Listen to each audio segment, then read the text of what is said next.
Hey, welcome to the Pharmacy Residency Podcast, a member of the Pharmacy Podcast Network. How do you rank in Phase 2 versus Phase 1? And if you were to read the ASHP website, it sounds a lot like The Bachelor or The Bachelorette, whichever you watch or don't watch. And I watch it with my wife. And there's kind of this sense of, look, you just go with your heart. Wherever you feel you match, that's the place to go. But every single site now is getting hundreds of applications, and you are going to have or feel a connection that's much stronger with one than the other. If you have, what would be ideal is to have at least 3 places that you can match. And I want to say that maybe 1 or 2 people out of all couple hundred match outside of their first 3 choices. So those first 3 choices are really what you're looking at. So let's say that you are really in a great position where you got 3 interviews. How do you decide which one is first, which one is second, which one is third?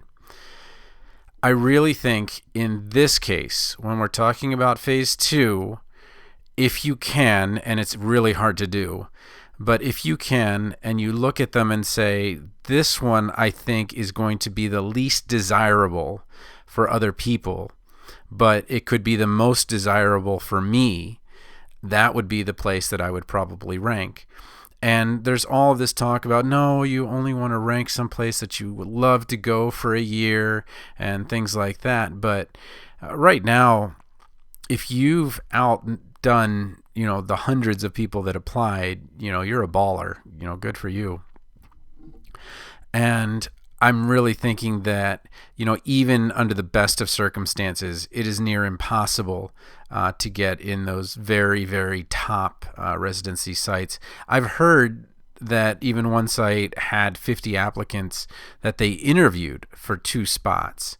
And that's a 25-1, which is a crazy, crazy number to think about. So I know you want to say, okay, I'm going to go based on the interview, and that's going to be, I just felt like I had a good interview with them.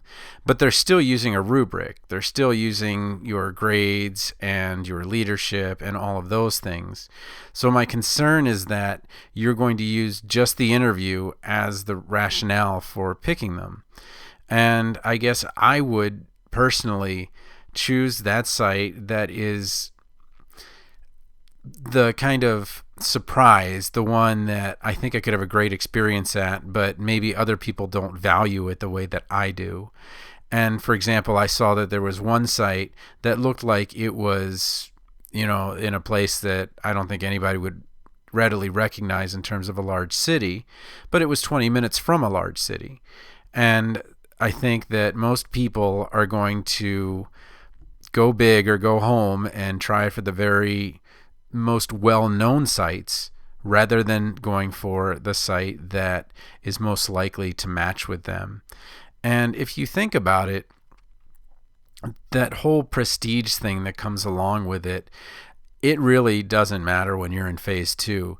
The fact that you matched in Phase 2 with a 1 in 13 chance overall, then a 1 in 5 chance when you get an interview, you're part of 2% of people who do this. So it doesn't really matter where you match in terms of, percentages and glory and all of that, whatever it is. And we've heard over and over again from people that have matched in Phase 2 that are like, oh my gosh, I really, really love where I'm at. I wouldn't have thought of this at first because they were kind of starstruck maybe by some of the more visible sites that were out there. And certainly, the people that are there are amazing and all of that.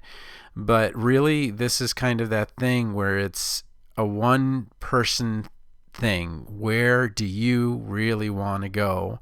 And what would be a place that's really kind of great? So hopefully you did take my advice from before to apply to places outside of, those just giant ones. And I won't mention the names, but it's pretty clear many people are applying to certain ones. And I want to kind of leave you with this last thought about how bad your, or maybe applicants in general, opinion of themselves is relative to the actual where you would fit in. So there's this show, I think it's on Netflix, called 100 Humans. And almost every time they ask a question like, who's the prettiest? Or who's in the best shape? Or, who is in the top half of the prettiest and who is in the top half of the best shape? 80% and 90% of people raise their hands. Well, there can only be 50. There can't be 90. In the same way, many people do the same thing with residency. They think that they are in the top 10%, when maybe they are in the top 20 or 30 or 40, but you have to be the very top. And that's a completely different competition, where the only winner, unless there's more than one spot at the site, is going to be the one that gets the top invitation and you put them in the top spot. So my bottom line recommendation to you is go for the place that is counterintuitive, the place that fits you the best.